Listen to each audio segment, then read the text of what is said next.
Assalamualaikum жақсыларым, қалайсыздар?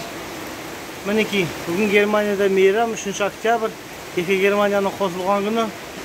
Түске дейін жел соғып еді, мінекей жаңбыр тұрды. Мен сол машинаның артқы прицебін ашып алып, осы жерде тамақ пісіріп жатырмын.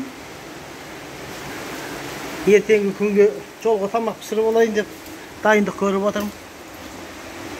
Мінекей, мына жерде гречка пісіп жатыр. 1 минутта дайын болады. Мінекей, тауықтың етін қуырып пісіріп қойдық. Мінекей, мына жерде қуырдақ. Мына жерде мінекей мынандай сарымсағымыз бар, жасыл сарымсағымыз. Тіршілік осы. Ертеңгі күнімізге дайындық көріп отырмыз. Сау саламатта болайық.